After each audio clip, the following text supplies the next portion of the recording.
আলহামদুলিল্লাহ আবারও চলে আসলাম ছোট্ট খামার থেকে।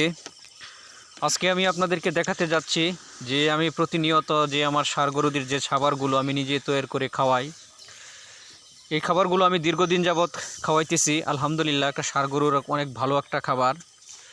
দেখেন, আপনি যেভাবে তৈরি করে খাওয়াতে পারেন ইনশাল্লাহ গরু খাবে, কিন্তু অবশ্যই খাবারটা একটু পুষ্টিকর হতে হবে, সেই বিষয়ে একটু খেয়াল রাখতে হবে। তাই আমি বলতে চাই যে যারা আমার মতো উদ্যোক্তা হতে চান, নিজে কিছু করতে চান, ইনশাল্লাহ ভাই আপনি বসে না থেকে নিজে কিছু করেন। আমি মনে করি এই সমাজের ভিতরে সবচাইতে অসহায় হচ্ছে শিক্ষিত বেকারেরা। কারণ পড়াশোনা শেষ করে না পারতেছি ভালো একটা জব করতে, না পারতেছি ভালো কিছু করতে। কারণ যখন আপনি কিছু করবেন তখন আপনার টাকার প্রয়োজন, টাকা আপনি কোথাও কারো কাছ থেকে পাবেন না।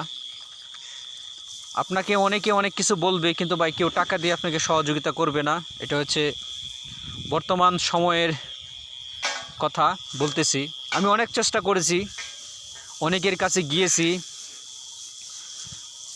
অনেক কারো কাছ থেকে আমি কোনো সাপোর্ট পাই নাই। সবাই বলছে যে সুযোগ করে হবে, দিবে, অনেকেই আশা দেয়, কিন্তু কোনো কাজে কর্মে আমাকে সহযোগিতা করে নাই। তাই আমি চেষ্টা করছি যে নিজে কিছু করার জন্য। আমার শুরুটা অনেক কঠিন ছিল। আমি যখন আমার ছোট্ট খামারটা আমি শুরু করি তখন অল্প দিয়ে শুরু করেছি। আলহামদুলিল্লাহ আমি মোটামুটি খামারটা করে লাভবান। তা আমি একটা কথা বলতে চাই, যারা পড়াশোনা করতেছেন, আমি বারবার একটা কথাই বলি যে যারা পড়াশোনা করতেছেন বা এই পড়াশোনার পাশাপাশি নিজে কিছু করেন।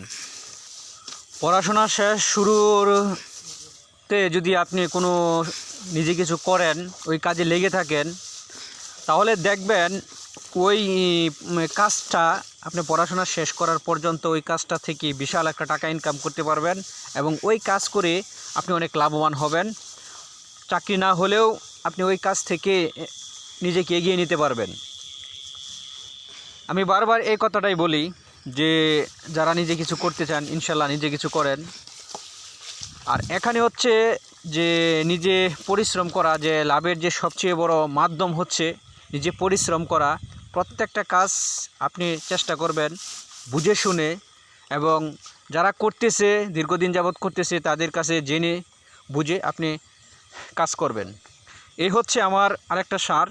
এরকম ষাঁড় আরেকটা আছে, আমি এর আগেও একটা ভিডিও দিয়েছি, যে কালো জাতের শাহিওয়াল ষাঁড়।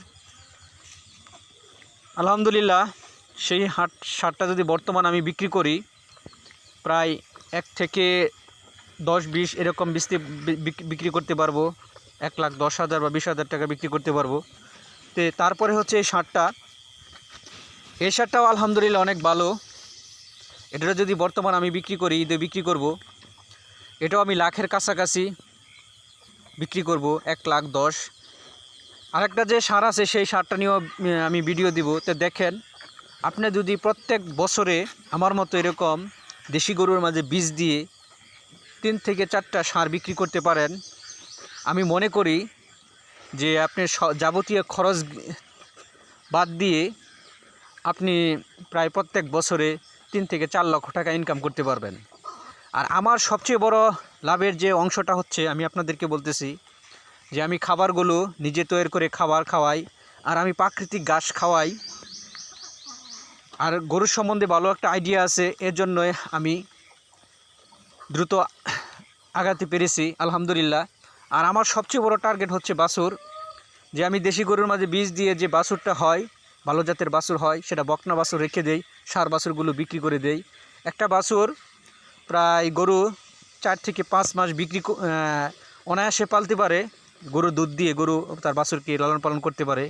ওই মুহূর্তে যদি আমি বাছুরটা বিক্রি করে দেই 60-70 হাজার টাকা বিক্রি করতে পারবো। আমার টার্গেট হচ্ছে বাছুর। আমি এভাবে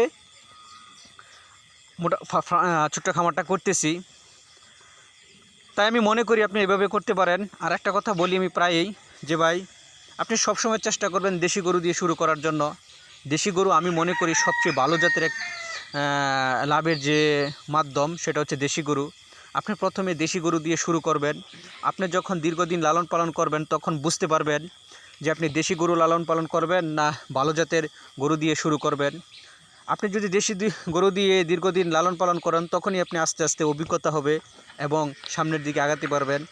তাই আমার কথাটা হচ্ছে যে আমি দেশি গরু দিয়ে শুরু করেছি, আলহামদুলিল্লাহ দেশি গরুর মাঝে ভালো জাতের বীজ দিয়ে এখন উন্নত ধরনের আমি গরু পেয়েছি। আলহামদুলিল্লাহ আমার দেশি গরু কীরকম সেই গরুগুলো নিয়ে আমি একটা ভিডিও দিব, আর আমার কতটি বকনা বাছুর আছে সেগুলো আমি আপনাদেরকে দেখাবো। কারণ আমি বলতে চাই যে কারো আশা না করে নিজে কিছু করেন।